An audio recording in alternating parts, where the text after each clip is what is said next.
नमस्कार, मैं हूं आपके साथ आपकी होस्ट नेहा रेड्डी। बंसल न्यूज की खास पेशकश में आप सभी का स्वागत है। जैसा कि आप जानते हैं कि आयुष्मान में हर बार स्वास्थ्य संबंधी समस्याओं पर हम आप तक खास जानकारी पहुंचाते हैं। तो इसी कड़ी में आज हमारे साथ है डॉक्टर प्रिया भावे, जो कि बंसल हॉस्पिटल में रिप्रोडक्टिव मेडिसिन की कंसल्टेंट है। डॉक्टर प्रिया, बहुत बहुत स्वागत आपका कार्यक्रम में। धन्यवाद। तो दर्शकों, आज हम बात करेंगे आईवीएफ से प्रेगनेंसी कंसीव करने के बाद क्या सावधानी रखनी चाहिए, इस बारे में। अगर आप भी इस संबंध में कुछ भी जानना चाहते हैं तो लगातार हमारे जो नंबर्स है वो आपकी टीवी स्क्रीन पर फ्लैश हो रहे हैं। आप हमें कॉल कर सकते हो, डायरेक्ट आप डॉक्टर प्रिया से बात कर सकते हो, उनसे आप सलाह ले सकते हैं। चलिए कार्यक्रम की शुरुआत हम करते हैं। जैसे कि आज हम बात कर रहे हैं कि आईवीएफ के बाद क्या सावधानी रखनी चाहिए, तो सबसे पहला प्रश्न डॉक्टर मैं आपसे जानना चाहूँगी, जब कोई कपल आईवीएफ से प्रेगनेंसी कंसीव करता है तो सबसे पहले तो उनमें एक कन्फ्यूज़न हम आमतौर पर ये देखते हैं कि उनको लगता है कि जो नॉर्मल प्रेगनेंसी होती है उसमें कितना डिफरेंट होता है आईवीएफ प्रेगनेंसी से। बिल्कुल। देखिए, आमतौर पे जब भी कोई व्यक्ति कंसीव करता है तो बहुत सारी एक खुशी की भावना होती है मन में, पर जब आईवीएफ के बाद कंसीव होता है तो खुशी के साथ साथ एक बहुत सारी एंग्जाइटी भी होती है। यानी बहुत सारी चिंता होती है कि ये हमें आईवीएफ से कंसीव हुआ है, इसमें बहुत सारे कॉम्प्लिकेशंस हो सकते हैं, बहुत सावधानियां बरतनी पड़ेंगी, बिल्कुल बेड पर रहना पड़ेगा। तो इसमें बहुत सारी गलत धारणाएं हैं जो आज हम इस कार्यक्रम के माध्यम से एड्रेस करेंगे। तो यदि आपका आईवीएफ हुआ है और आपका बीटा एचसीजी टेस्ट पॉजिटिव आया है तो आपको बहुत बहुत बधाई, आपका जो ट्रीटमेंट था वो सक्सेसफुल रहा है। परंतु जितनी हमने सावधानी अभी तक बरती है उतना ही आगे का सफ़र भी महत्वपूर्ण है, और उसमें हमें क्या क्या प्रिकॉशंस लेने हैं इसके बारे में अब हम चर्चा करेंगे। जी डॉक्टर, जब आईवीएफ से कंसीव होती है लेडीज़ तो उस दौरान एक मन में एक शंका भी रहती है, क्या बच्चों में कोई परेशानियां कहीं देखने के लिए नहीं आती, तो क्या कोई बच्चों में परेशानियां दिखती है जब आईवीएफ से कंसीव होते हैं? देखिए, सबसे पहला सवाल जो आईवीएफ शुरू करने से पहले भी दंपत्ति पूछते हैं वो यही होता है कि हम टेस्ट ट्यूब बेबी कर लेंगे, कराने को तैयार हैं, परंतु जो होने वाली संतान है क्या वो पूरी तरह से नॉर्मल होगी। तो ये एक प्रश्न बहुत ही स्वाभाविक है मन में उठना, क्योंकि हम संतान तो चाहते हैं परंतु हम एक स्वस्थ संतान चाहते हैं। तो कोई नहीं चाहेगा कि मेंटली फिजिकली एबनॉर्मल बेबी हो। तो ये सबसे पहले जानना ज़रूरी है कि टेस्ट ट्यूब बेबी की प्रक्रिया के बाद जन्मजात विकृतियों का प्रतिशत बिल्कुल नहीं बढ़ता है। जो होने वाला बच्चा है वो पूरी तरह से सामान्य ही होता है। जिस प्रकार नॉर्मल कंसेप्शन होने के बाद जो चीज़ें प्रेगनेंसी में सामने आती हैं वही सारी प्रक्रिया आईवीएफ प्रेगनेंसी में भी होती है।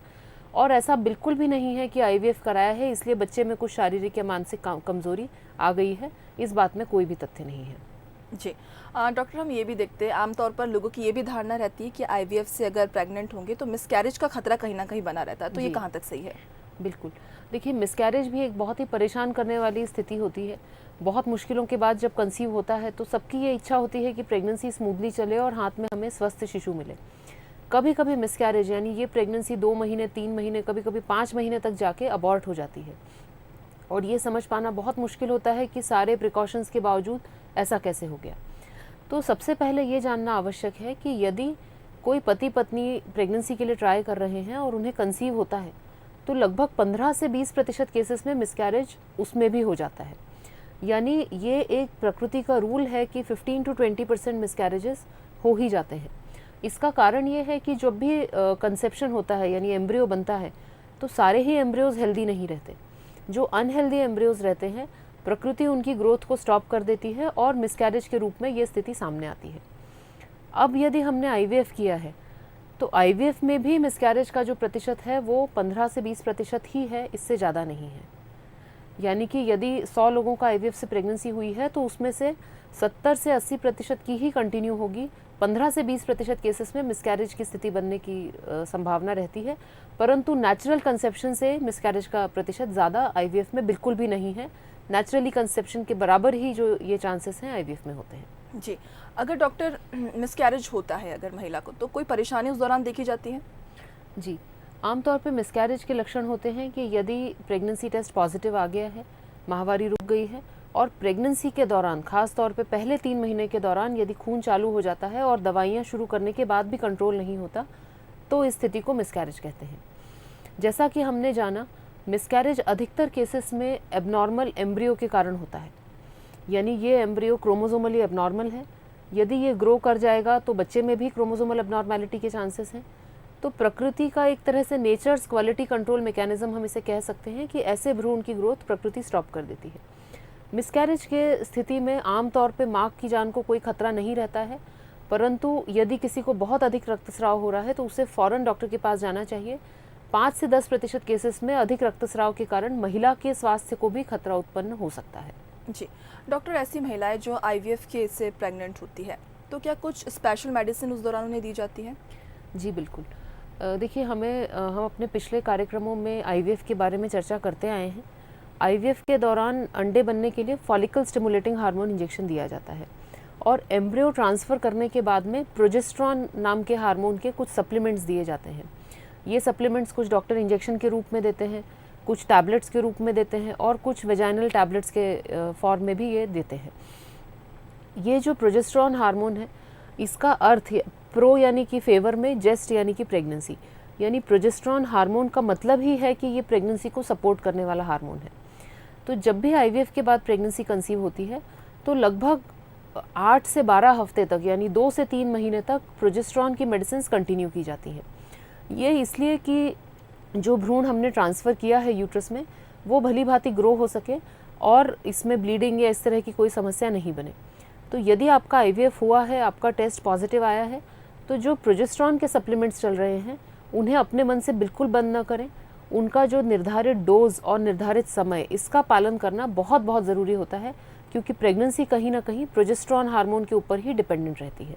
जी डॉक्टर, हम अल्ट्रासाउंड के बारे में सुनते हैं तो इसे कितने बार करवाना पड़ता है? जी साधारण यदि हम प्रेगनेंसी की बात करें तो लगभग 2 या 3 बार अल्ट्रासाउंड किया जाता है, परंतु यदि हम आईवीएफ प्रेगनेंसी की बात करें तो इसमें आईवीएफ में हम कुछ ज़्यादा बार सोनोग्राफी करते हैं। पहली सोनोग्राफी की जाती है टेस्ट पॉजिटिव आने के 2 हफ्ते बाद।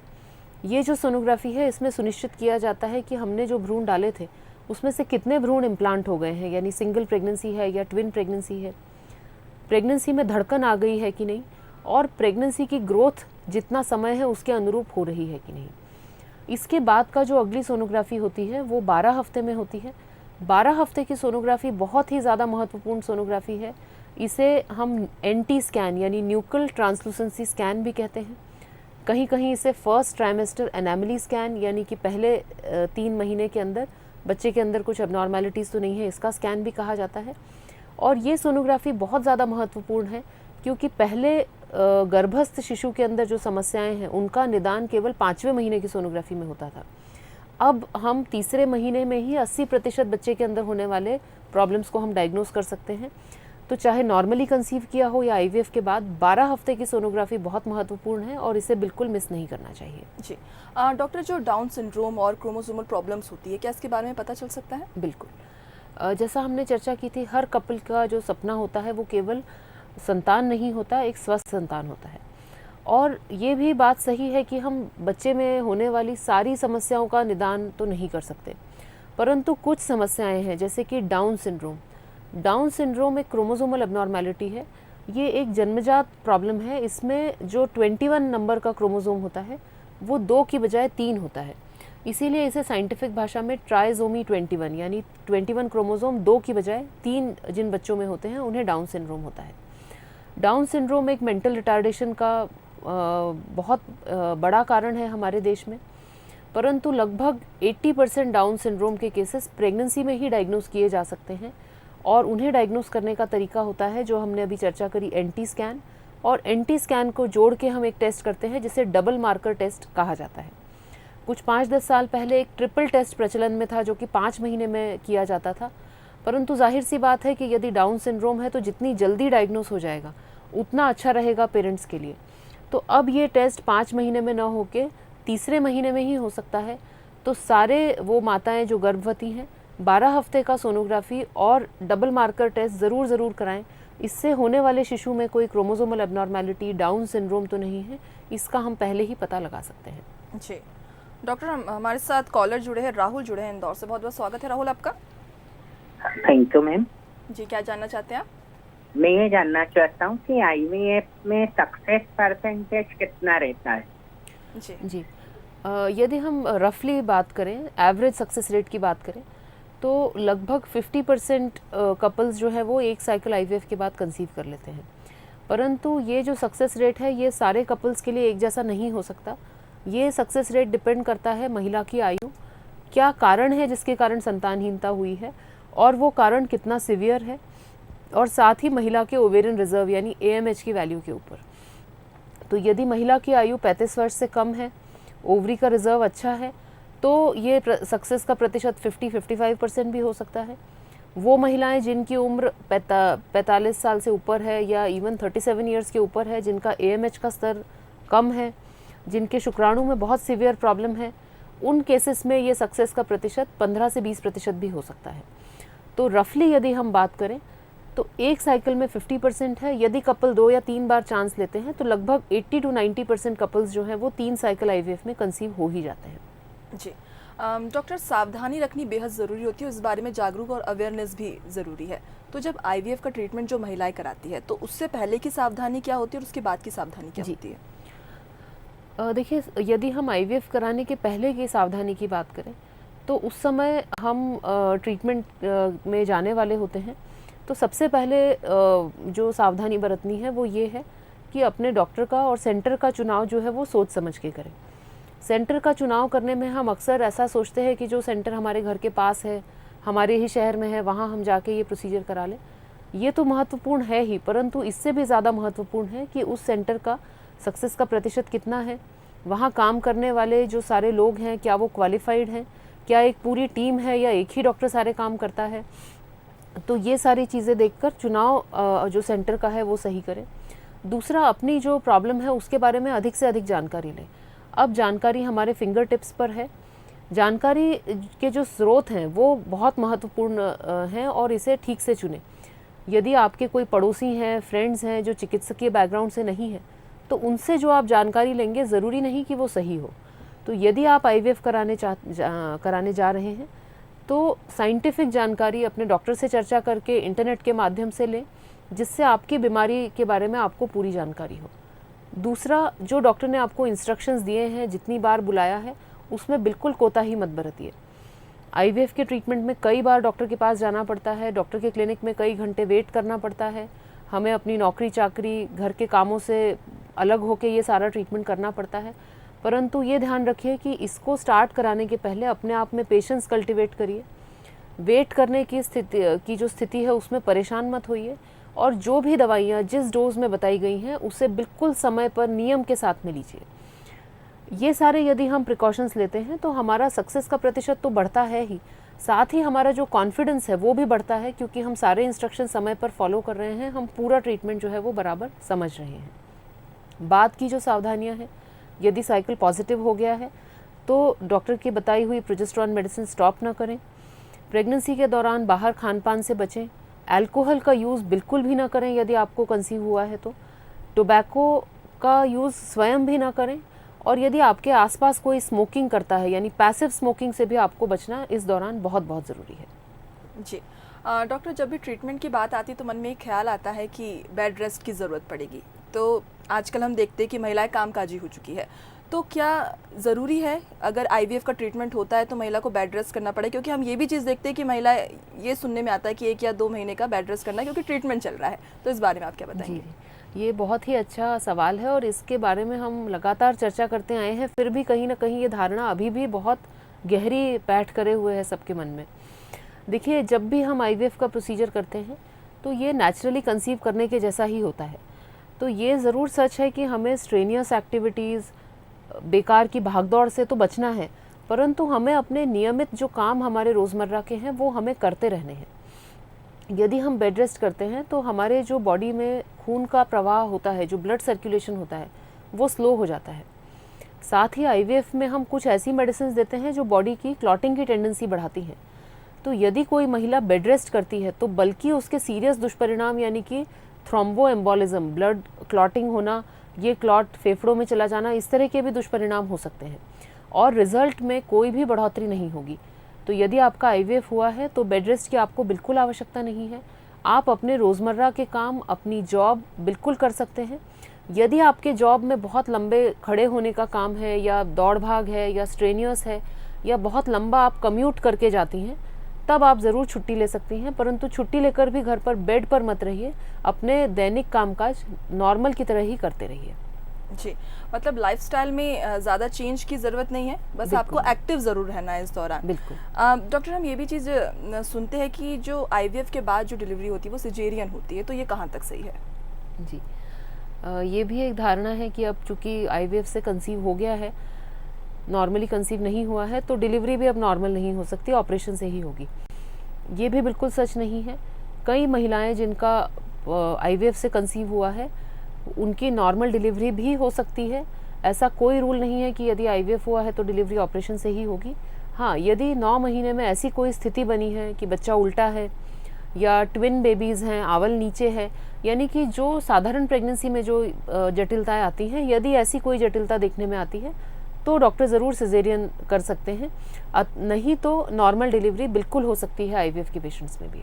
जी, डॉक्टर, ऐसी महिलाएं जो एक बार कंसीव कर चुकी है लेकिन दोबारा बेबी प्लान कर रहे हैं, तो उस दौरान भी क्या आईवीएफ ट्रीटमेंट ज़रूरी होता है? बिल्कुल। जब भी आईवीएफ हम कराते हैं और भगवान की दया से पहली बार सफलता मिल जाती है, बच्चा आ जाता है, तो कई कपल्स ये चाहते हैं 1 साल, 2 साल, 3 साल के अंतराल में कि एक बार और कोशिश की जाए जिससे कि परिवार कंप्लीट हो सके, एक और बच्चा हो सके।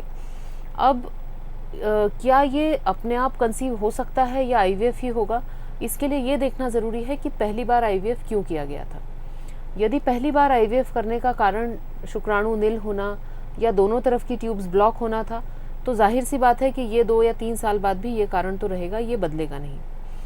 तो ऐसे दंपत्ति जिनकी ट्यूब्स रिमूव हो चुकी हैं, ट्यूब्स दोनों ब्लॉक हैं, शुक्राणु बहुत ही कम है या नील हैं और उनका आईवीएफ हुआ है, तो उन्हें दूसरी बार भी संतान करने के लिए टेस्ट ट्यूब बेबी का ही सहारा लेना पड़ेगा।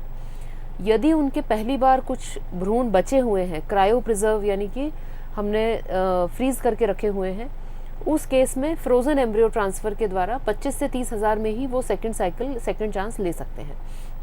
यदि ऐसा कोई कारण था जैसे कि अनएक्सप्लेन्ड इनफर्टिलिटी, यानी कि कोई कारण सामने नहीं आ रहा था और बहुत लंबा अरसा हो जाने के कारण आईवीएफ किया गया है, ऐसे कपल्स में हमने कई बार देखा है कि एक बच्चा हो जाने के बाद सेकेंड प्रेगनेंसी अपने आप भी कंसीव हो जाती है। तो आपके केस में आपको डॉक्टर से मिलकर ज़रूर सलाह लेनी चाहिए कि आपके केस में क्या संभावना है, और कभी भी सेकेंड प्रेगनेंसी के लिए बहुत ज़्यादा लेट नहीं करें, क्योंकि आमतौर पे पहला आईवीएफ कराते कराते ही हमारी उम्र काफ़ी ज़्यादा बढ़ चुकी रहती है। जी डॉक्टर, आमतौर पर क्या परेशानियां महिलाओं में देखी जाती है आईवीएफ के दौरान? जी, देखिए, आईवीएफ के बाद की प्रेगनेंसी 90% जो है वो नॉर्मल प्रेगनेंसी की तरह ही होती है, परंतु 10% केसेस में कुछ ऐसी चीज़ें होती हैं जो स्पेसिफिक होती हैं आईवीएफ के केसेस के लिए। उनमें से एक चीज़ होती है ट्विन प्रेगनेंसी। आमतौर पे ये भी धारणा होती है कि आईवीएफ के बाद ट्विन्स ही होते हैं, ट्रिपलेट्स ही होते हैं। हकीकत ये है कि 15 से 20% केसेस में ट्विन्स होते हैं, 80% केसेस में ये सिंगल ही होता है बेबी। यदि ट्विन प्रेगनेंसी की समस्या है तो ऐसे केसेस में सोनोग्राफी लगभग हर महीने कराई जाती है, क्योंकि हम ये भी देखना चाहते हैं कि जो बेबीज़ हैं उनकी ग्रोथ साथ साथ चल रही है कि नहीं।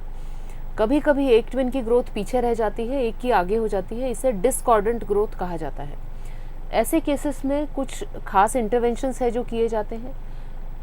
तो जिन महिलाओं को ट्विन कंसीव हुए हैं उनकी कुछ ज़्यादा अंतराल जल्दी सोनोग्राफी की जाती है। ट्विन प्रेगनेंसी के केसेस में हमें जल्दी डिलीवरी का भी डर रहता है, तो इसीलिए ऐसी महिलाओं को 6-7वें महीने के बाद कुछ स्पेशल प्रिकॉशंस दिए जाते हैं, जिससे कि बच्चा कम दिन में डिलीवरी नहीं हो, और फेफड़े मजबूत करने के लिए स्टीरॉयड का इंजेक्शन भी दिया जाता है। जी, तो आज की कड़ी में हमने बात करी आईवीएफ के बारे में और उस दौरान हमें क्या सावधानी रखनी चाहिए, इस बारे में हमने बात करी। काफ़ी महत्वपूर्ण जानकारी डॉक्टर प्रिया ने हम सभी से साझा करी। डॉक्टर प्रिया, बहुत बहुत शुक्रिया हमारे साथ जुड़ने के लिए, तमाम जानकारी के लिए। धन्यवाद। तो इसी के साथ हमारी खास पेशकश में फिलहाल इतना ही। कल फिर हाजिर होंगे नई स्वास्थ्य संबंधी समस्या को लेकर, साथ ही बताएंगे उसके उपाय। दीजिए इजाजत, नमस्कार।